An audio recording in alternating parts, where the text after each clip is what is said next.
How you doing, guys? We're back for another whiskey review this fine winter's day. As you can see, we got the J.J. Abrams lens flare going on, so you can tell we got the high production values out in full force today. This whiskey is a Nova Scotia produced whiskey. It is from Caldera Distilling up in River John, which is the northern shore of Nova Scotia. It's along the northern shore. It's about a little ways northwest from Tatamagouche, so you can look that up. They have a website. They have a very well done website that gives you all the particulars. But yeah, this is their Hurricane 5 whiskey. From what I understand, it is a blended whiskey, although they don't really say that on the thing.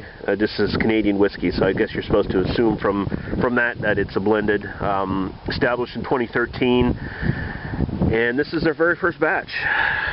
Can you see that? Batch number 1. Yeah, there we go. It says handcrafted in the historic shipbuilding community of River John. Caldera pays tribute to the heritage of craftsmanship, craftsmen, explorers of all Nova Scotia, proudly handcrafted in River John.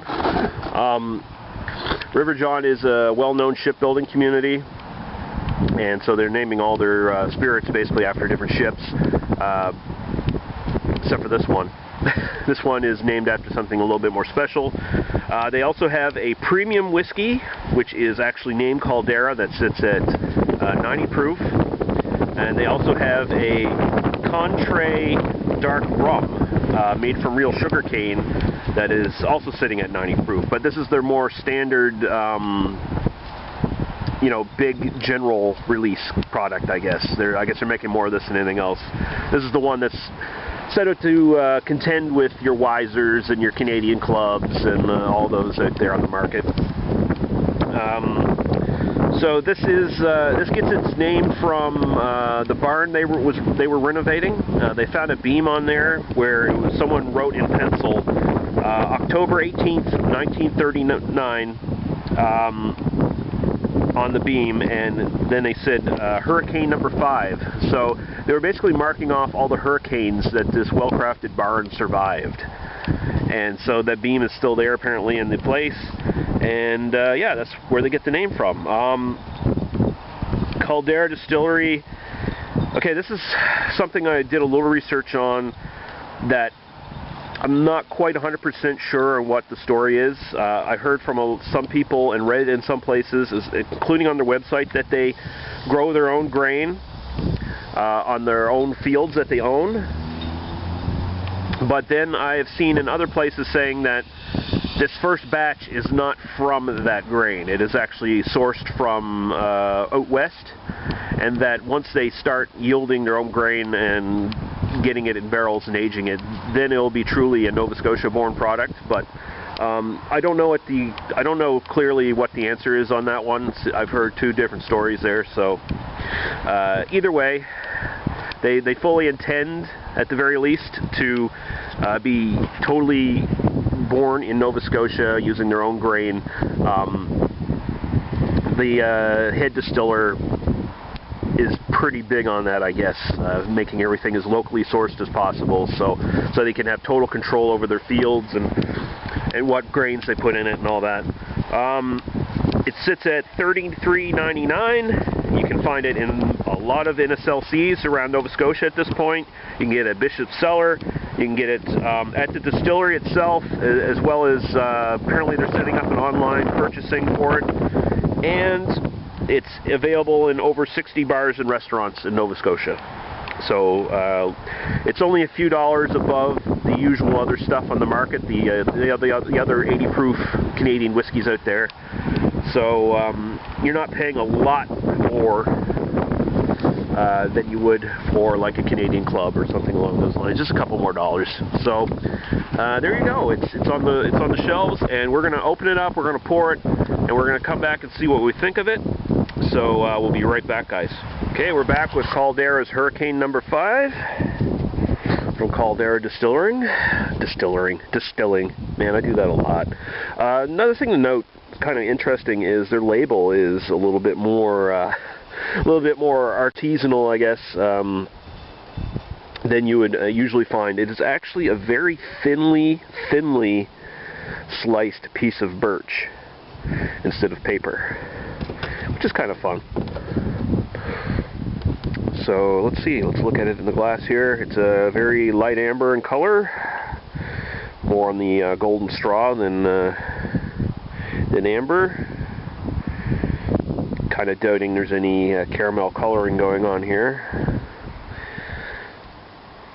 Any sort of craft distillery worth its spit would probably not resort to that shit, so I think we're pretty safe there. Looks pretty natural. A little bit of legs on there. Not a lot.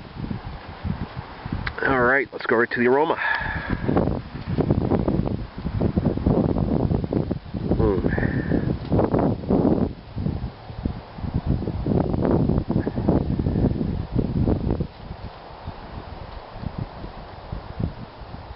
Ah, nice, very smooth.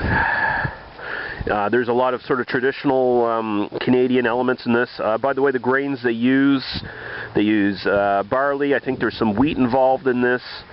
There is rye in this, and I think it's mostly corn-based, though.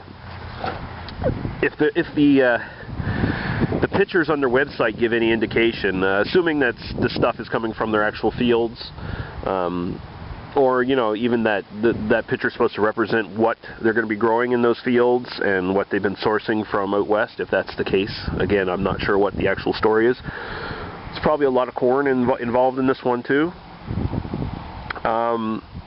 But yeah,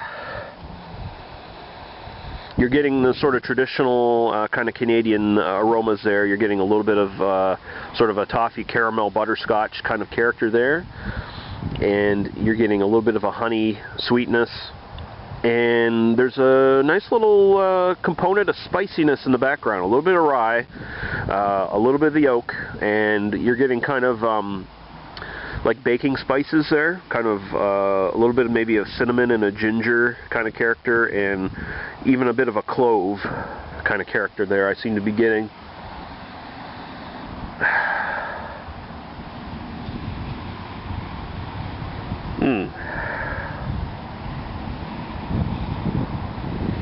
Very nice. The rye is a little bit more apparent in this than some Canadian whiskeys you'll get out there. Of course, a lot of them don't even necessarily have rye in them at all, but yet they're still called rye whiskeys. A little Canadian loophole. But yeah, we'll go right to the taste now. Cheers.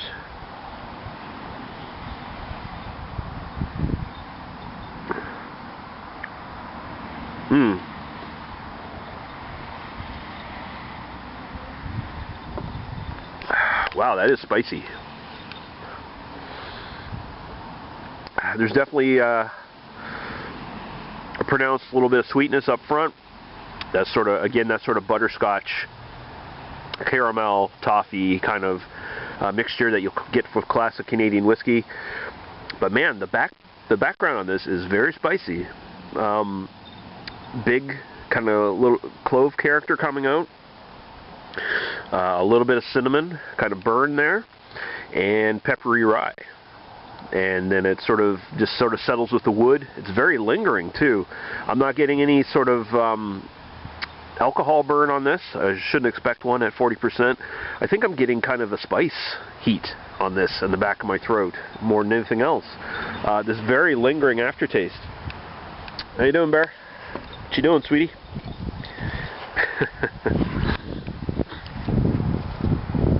But yeah, that's got a unique finish for you know, when you're thinking of the standard lineup of sort of 40% Canadian whiskeys. This has a very pronounced kind of spicy finish to it.